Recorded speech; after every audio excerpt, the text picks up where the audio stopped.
And I wish to also thank geloraTV for their very good coverage on the developments in Palestine since the start of Al-Aqsa flood operation and the ongoing genocidal war on Gaza.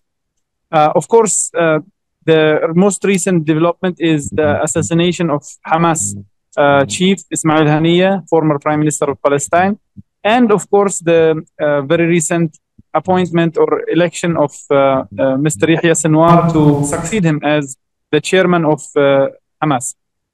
These two developments are a reflection of the movement's dynamic and healthy environment and institutional democracy. Hamas is one of the most prominent Palestinian political groups. It started in 1987, and over the years it has witnessed a change of leadership more than any other Palestinian factions, including the ones who are preceding it, and including, interestingly, the ones which promote democratic ideologies as well.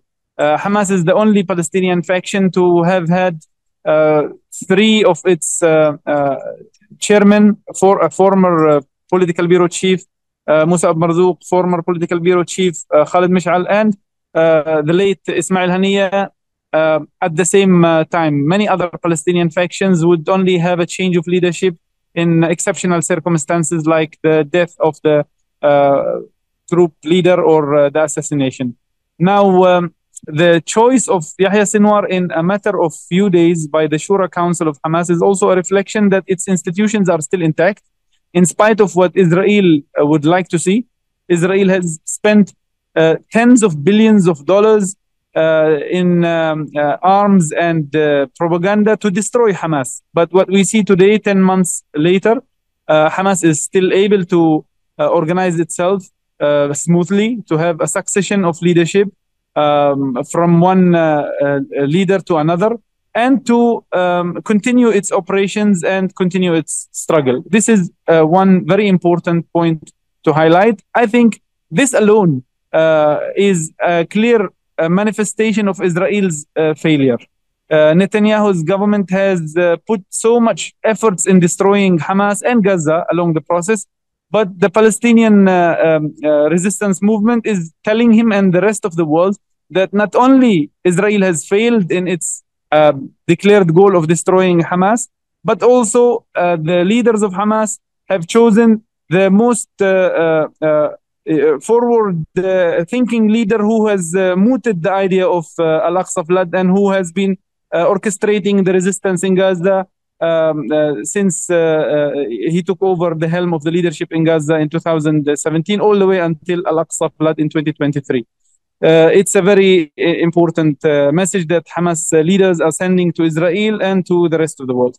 The second important issue to highlight here is that with the assassination of Ismail Haniyeh in Tehran, in Iran, during a very official event, the inauguration of the new president, where hundreds of delegates from across the world were present to witness this very important political event, Israel has sent a message to the region and to the rest of the world that it's desperately trying to maintain its diminishing hegemony in the region.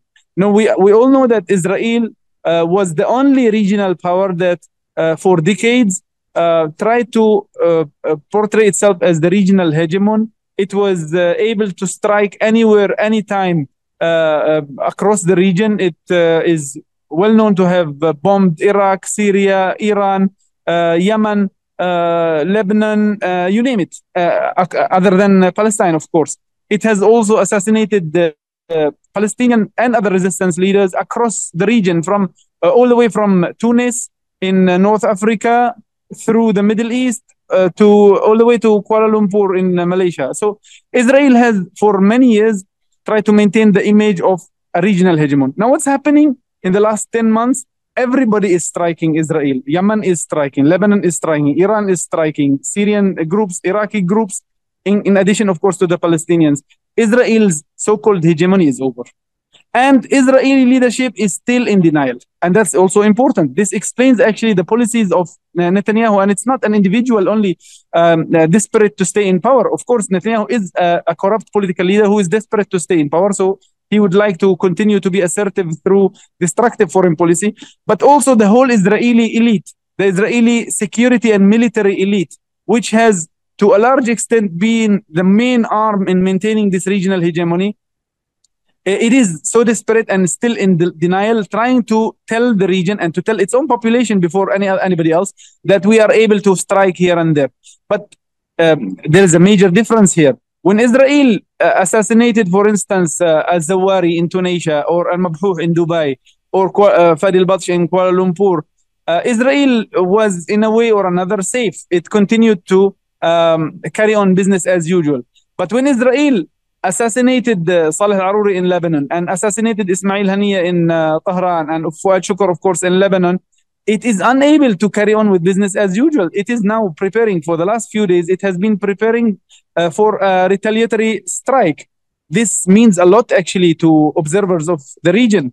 Israel is not the power it would like to tell the world it is. It has for many decades maintained the image of a regional power, a superior regional power, through, of course, military capabilities and the audacity to attack anybody else in the region, and through the American political and military cover. But it is unable to show that anymore. For 10 months, Israel is moving from one law to another. Israel is digging deeper. It has, shown a pathetic failure in handling the October 7th attacks.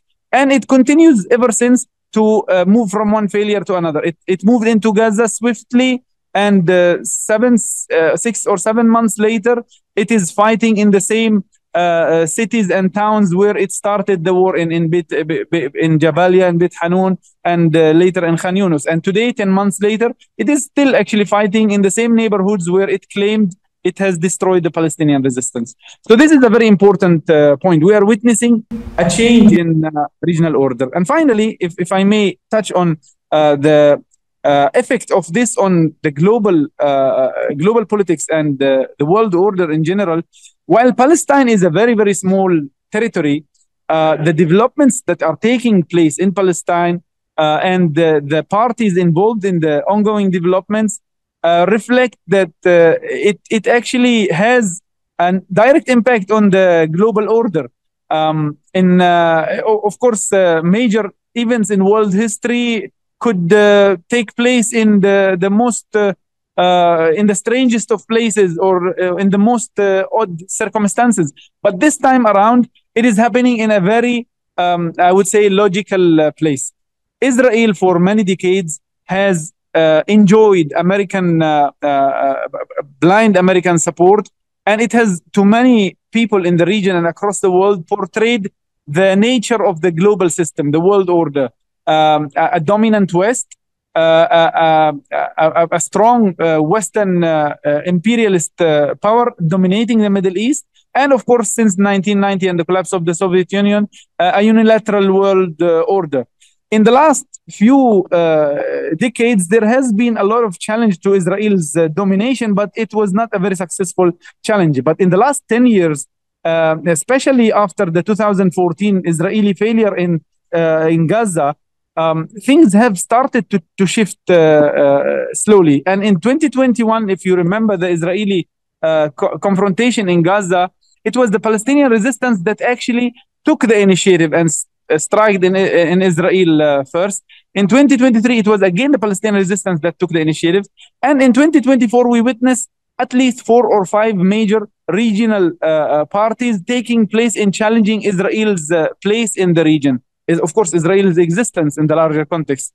This is a reflection of the decline in the American unilateral world order that it has maintained since the 1990s. And this explains to me why the panic in Washington. Why would Washington send its warships to the Mediterranean, to the Red Sea, and to the Gulf if it was not panicking about its hegemony in the Middle East? Since the Gulf War until today, America has spent so much efforts in maintaining the Middle East in order.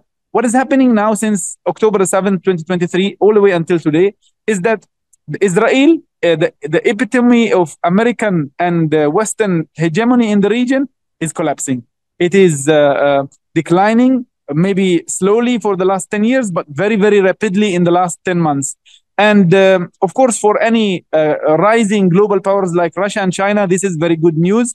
I think the dynamics would take time, definitely, to see things develop further. But if I were in Beijing or in Moscow, I would not only cheer for the ongoing developments or the resistance that I see in Gaza, in Lebanon, or in Yemen, but I would even go to the extent of sponsoring it and supporting it, because what is happening is a decline of the Israeli regime, and along the way, a decline in American hegemony in the region and across the world.